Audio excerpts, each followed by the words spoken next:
Z850 весом 4,5-5 тонн. Мы сейчас будем тестировать, проверять.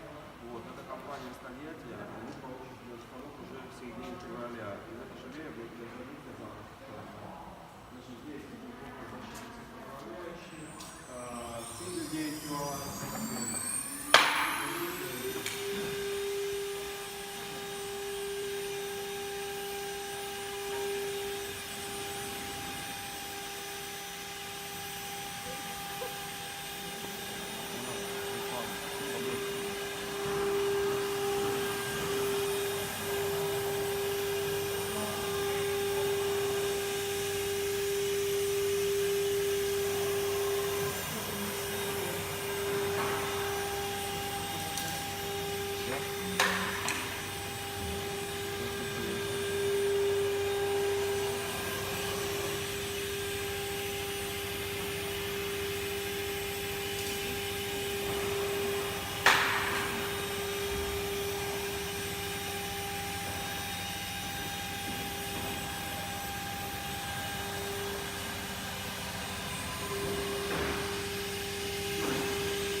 Здравствуйте, это был тестовый запуск станка для компании ОЮТ город Тольятти. Значит, станок это 20 метров на 3 рабочее поле Z850.